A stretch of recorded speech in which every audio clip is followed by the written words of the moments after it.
been coming to the Papermill Playhouse? We think it's about 10 years. Could be more, but a long time. Well, we enjoy coming here for theater because it's convenient, easier than going into New York City. I think they do wonderful productions with their costumes and talent, and sets, everything. It's fabulous. It's well worth supporting. Well, I just think it's so great that we have this resource in the community. I mean, Exactly. Terrific plays, and they're just down the street from where we live. So, how long have you been coming to the Papermill Playhouse? 1983, since 1983.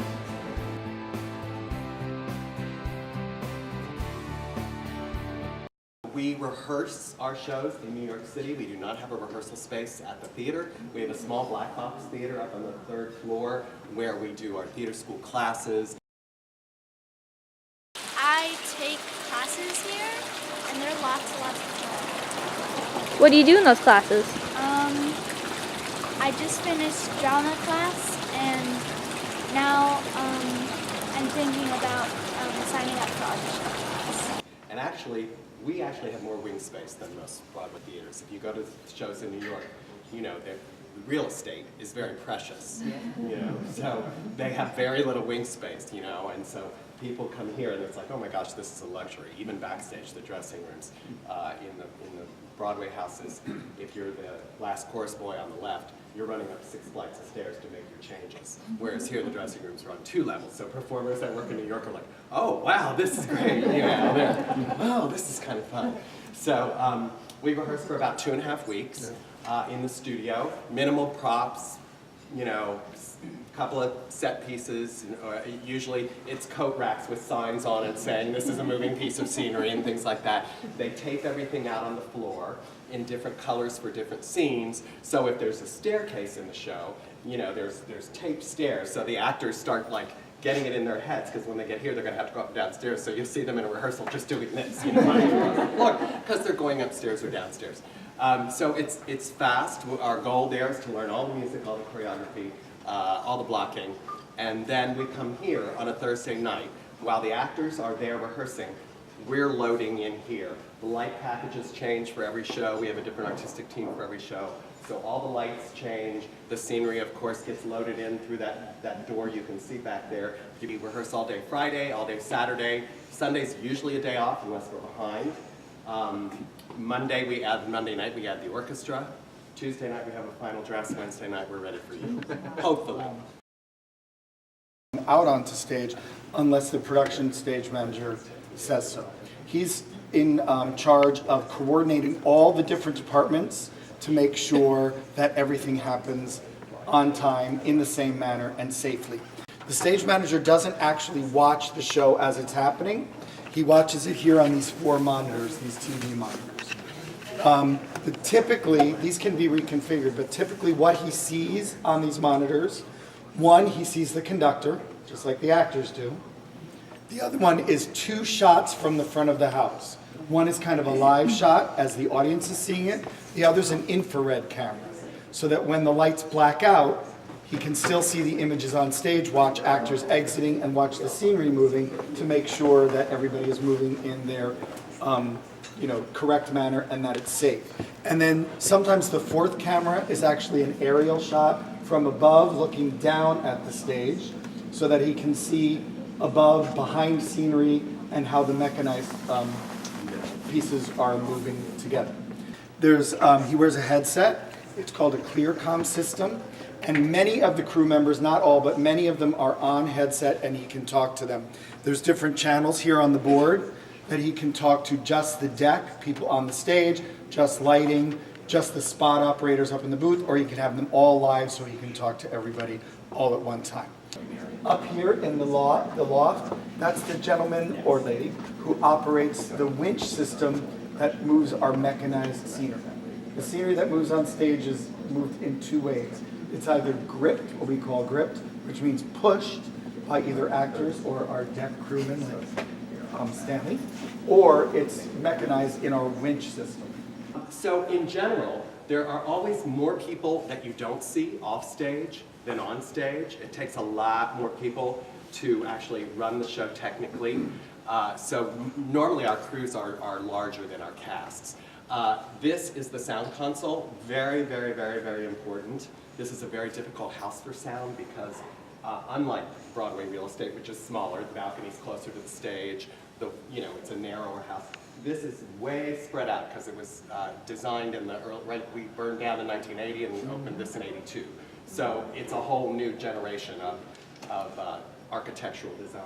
And quite frankly, it's not great for sound because it's cavernous. So consequently, depending on where your seats are, the sound's different everywhere. And we're on a huge mission to try to fix that at all times. So we're spending a lot of money to hang curtains and things in strategic places to try to get the sound to stay in here as opposed to bounce off the walls, So we're hoping that that's going to happen. So you can see there's speakers all along this balcony rail that pump sound here. There are big clusters of speakers on each side of the stage and above the stage that pump sound this way. And when we walk down, you'll see that there are 3 huge speakers hanging from the ceiling that pump sound this way. This guy has probably the hardest job because he's got to balance the sound from the pit, from the orchestra, and each actor. Each actor's on a channel that he rides up and down. Sometimes with the big chorus numbers, there are cues built in, and that's all computerized. So each actor has a number, and it corresponds to their microphone.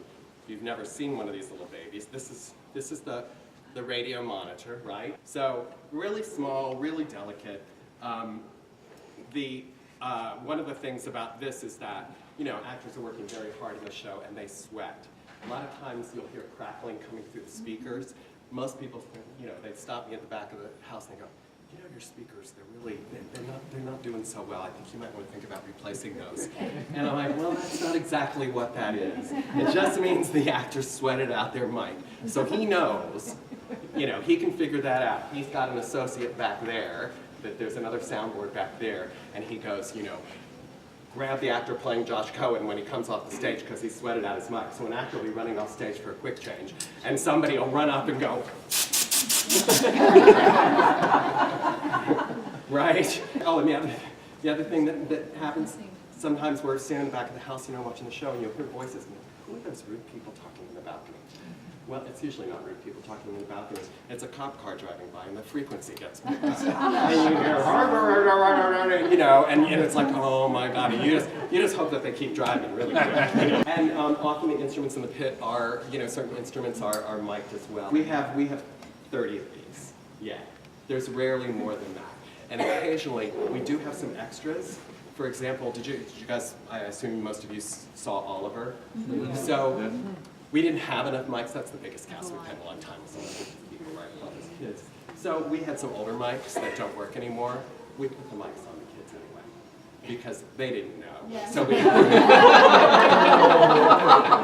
the weakest singers. But the other thing is, these are so sensitive that if you're standing next to me and I'm wearing a mic, it's going to pick up the sound. If we're singing a duet, 9 times out of 10, only one of the mics is on.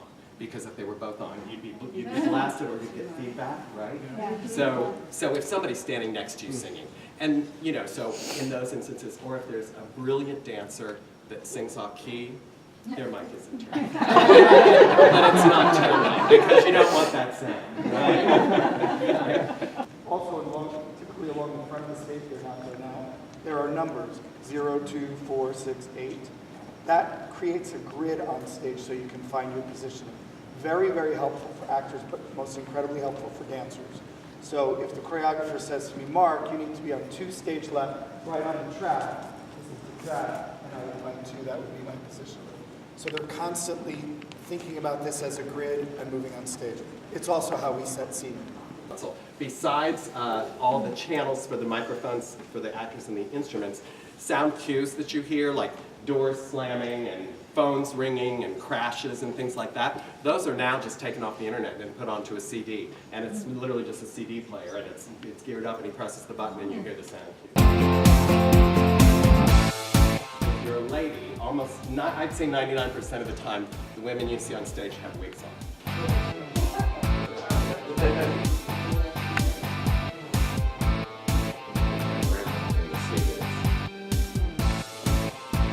Working on somebody, that's where their Eyes are. focus is. Yeah, they don't want to turn around.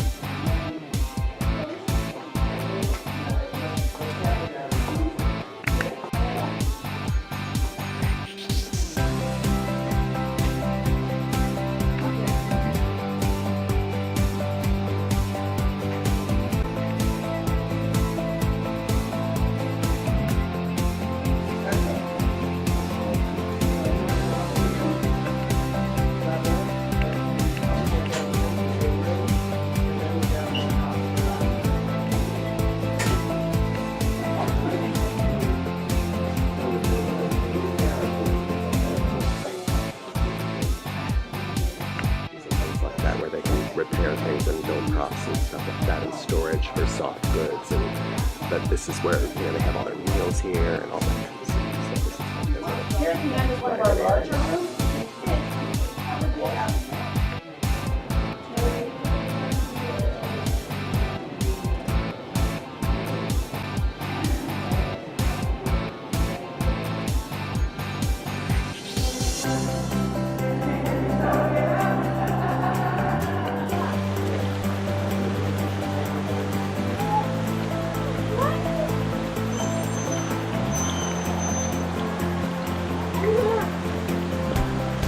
Mommy, one looks like a holy catfish. Yes.